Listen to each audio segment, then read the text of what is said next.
Why do some people seem destined for wealth, while others, even trying everything, remain stuck in a reality that seems to laugh at them behind their backs?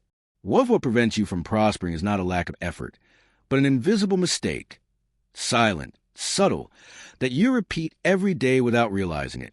Napoleon Hill, author of the legendary Think and Grow Rich, left a hidden warning, almost like a curse disguised as advice. A warning that many ignore, and that is why they continue to go around in circles, trapped in a life where money always slips through their fingers. But why does almost no one talk about this warning? Maybe because facing it changes everything, including the way you see yourself. Have you ever wondered what really separates the rich from those who only dream of being rich? It is not about luck nor talent. Hill discovered something much darker, a mental flaw, an internal rupture that keeps abundance away even when everything seems to be aligned. And the scariest thing? This flaw seems harmless. It seems normal. It hides in the small choices, in the repeated thoughts, in the words you say without thinking. It's in the silence before you fall asleep and the rush when you wake up. You carry it like an emotional addiction, and you don't even realize that it's been sabotaging you for years. What Napoleon Hill knew, and few have the courage to face, is that the human mind has a blind spot, a space where limiting beliefs mask themselves as prudence, where fears gain voice and disguise themselves as logic. And in this dark place of psyche, he found a virus that contaminates dreams and transforms potential into frustration. Can you feel it? A feeling that there's something in you that's not aligned, something that's pulling your life back, even when everything seems right on paper. That's where the warning lives. And it didn't come a comfort. It came confront. Most people don't get rich because they live anesthetized. They pursue goals like hopeful zombies, without ever asking themselves if they're really awake. Hill didn't speak to the crowd. He was speaking to those who feel, deep down, that there's something wrong with the way we've been taught to live. And that is where the journey begins. When you feel that you can no longer continue following the same rules of a game that was never meant for you to win. The question is not what is missing, but rather what is left over that needs to be removed. And that answer will not be easy to hear. So, if you have come this far, it is because something inside you has already started to listen. A whisper that challenges everything you've been taught about effort, money, and deservingness. This video will not give you a formula. It will show you what you need to stop ignoring. Napoleon Hill's warning is more than advice. It is a mirror. And when you look into it, you may not like what you see. But it is in this discomfort that freedom lies. Now, the question that remains is, are you prepared to hear something that can change everything, including who you think you are? They don't realize the exact moment they condemn themselves. It's subtle, almost silent. A thought swallowed, a choice postponed, a truth ignored. Napoleon Hill didn't leave this warning to chance. He knew that there's something dark at work behind the minds of those who never get rich. It's not bad luck nor unfair fate. It's self-sabotage masquerading as prudence. It's hesitation dressed up as logic. There's an invisible force that drags many into a life of mediocrity and conformity. And the scariest thing is that it seems reasonable. While they believe they're being cautious, they're just signing their own sentence of scarcity. Hill wasn't just talking about money. His warning is a broken mirror that reflects ancestral fears, inherited traumas, and that inner voice that whispers that you're not enough. What's preventing wealth is not external. It's ingrained in the emotional makeup of those who keep repeating the same mistakes and calling it fate. Failure has its own language, an invisible pattern that repeats itself in cycles. And Hill's warning was precisely about this. Those who do not learn to decode this language will be doomed to relive it forever. It is like living inside a prison whose bars were built with small thoughts and inherited beliefs. In every person who never gets rich, there is a moment when the soul tried to warn, a moment when intuition cried out for change, but was ignored out of fear. Hill's warning is a call to those who have lost themselves in their own routine, to those who confuse movement with progress. Wealth does not reject anyone, but it demands courage. It demands presence. And, above all, it demands a symbolic death, the renunciation of the fragile version of oneself, the one that always looks for excuses, that outsources blame, that settles for waiting for an external miracle. The real miracle is the breakthrough, This warning was not written in ink. It was engraved in collective unconscious. It echoes in every bad decision made, in every opportunity postponed, in every fear that disguises itself as caution, and it can only be heard by those willing to dive into the discomfort of looking within. Hill offered no shortcuts. He offered a mirror, and most look away, because facing that reflection is painful. It requires breaking silent pacts with scarcity. It requires letting go of stories that have made us feel safe, but also kept us small. It requires crossing the desert of our own soul in search of a truth that no one can give us, only you can find. The question is, are you ready to hear the warning? Because it doesn't come with sweet words or easy promises. It comes like an earthquake that dismantles everything that seemed right, like a void that forces us to rebuild ourselves with bricks of courage and self-awareness. Those who don't get rich, in Hill's view, are not victims. They are accomplices. And that is the most uncomfortable truth of all. Change doesn't start when everything gets better. It starts when you accept that the price of freedom is the pain of letting go of the old version of yourself. And if you've made it this far, maybe, just maybe, there's still time to heed the warning before it's too late. Some carry an invisible weight on their shoulders, an anchor made of choices not made, words never said, desires swallowed by convenience. Napoleon Hill would call this the cycle of almost prospered, almost tried, almost broke. But the almost is the cruelest prison because it keeps the soul moving without ever allowing to arrive. And the most tragic? Many call it life. They are those who confuse survival with existence, those who believe that working hard is the same as getting rich, and that merit will come as an automatic reward at the end of the road. But Hill did not believe in rewards for blind effort. He warned about the spiritual sleep that takes over those who live in automatic mode, anesthetizing dreams in exchange for routine. What he saw was clear. Those who do not see their minds as fertile soil end up planting other people's beliefs and reaping scarcity. How many times have you believed that you were on the right path just because everyone around you was following the same path?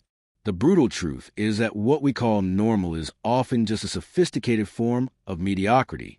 Napoleon Hill wasn't interested in offending, but in waking up, and his warning was as blunt as a razor. If you don't break the inherited mental cycle, you will never get rich, no matter how many hours you work, how many degrees you have, or how much faith you carry. Because the poverty he spoke of wasn't just financial. It was a poverty of imagination, of daring, of courage. It was the invisible scarcity, the kind that eats away at you from within and disguises itself as responsibility. He made us face the question no one wants to hear. What if your life is stuck because you believe the right lies? Notice how fear disguises itself as prudence, how doubt presents itself as wisdom. Notice how the mind, when poorly trained, becomes the greatest saboteur of its own desires.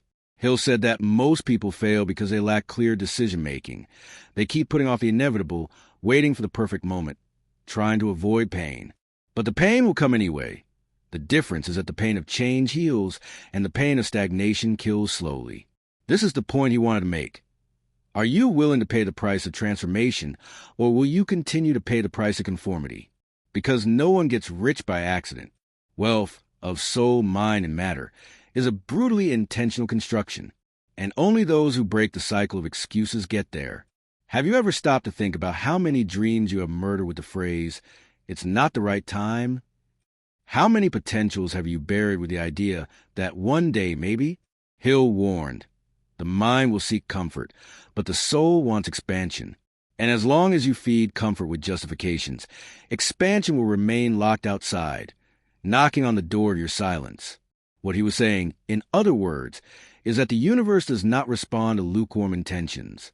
It responds to the decision that vibrates, that bleeds, that moves internal mountains. So look inside. Where are the invisible chains that you call prudence? Where are you retreating for fear of failure, without realizing that you are already failing by not trying? Napoleon Hill's real warning wasn't vice.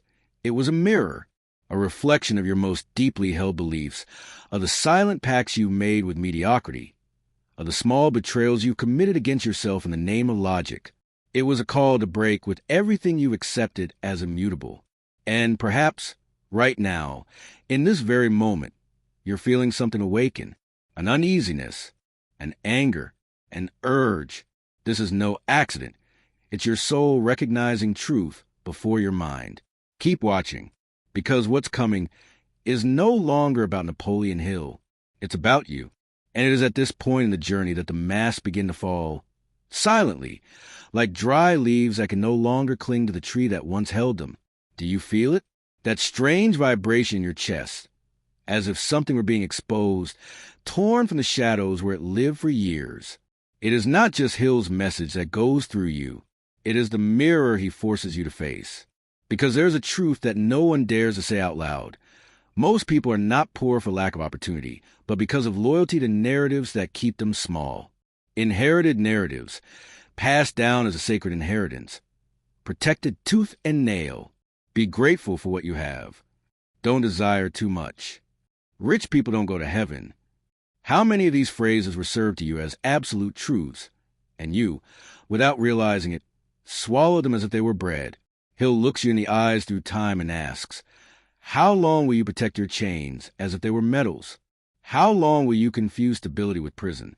Because there is a pain that no one wants to feel, the pain of admitting that you have sabotaged yourself for years, that you have avoided decisions that could have changed everything, that you have chosen to please others instead of obeying your own soul.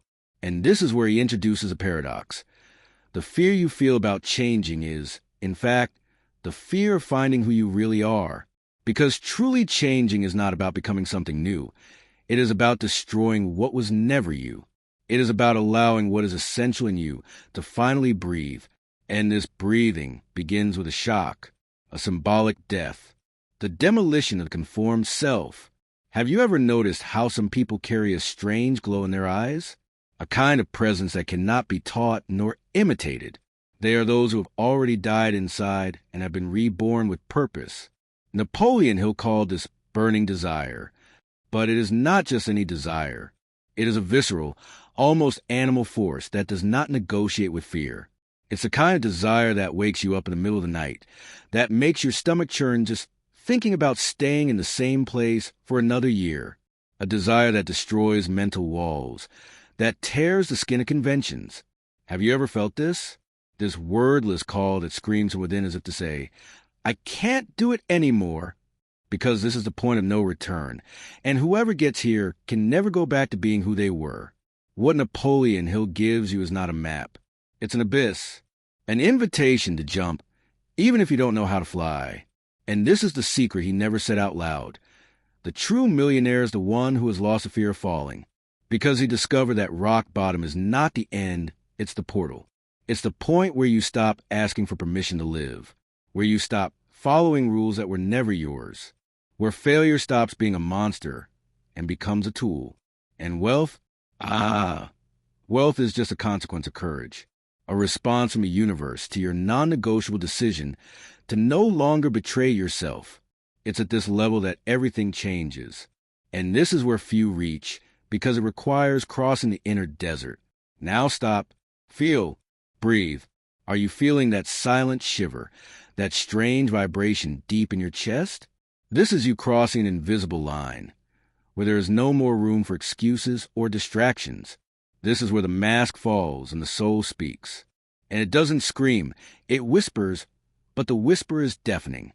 Keep watching, not out of curiosity, but because there is a part of you, perhaps forgotten, perhaps dormant, that needs to hear what comes next.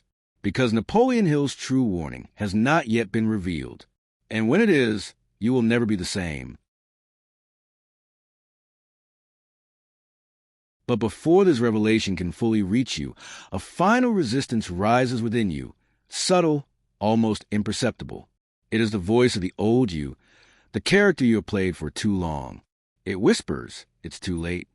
You've tried before. It's no use. This is how the mind tries to protect you from transformation by sabotaging it, because changing inevitably means killing this character. And who are we without our roles, without our repeated stories, without the familiar pain we have learned to call identity?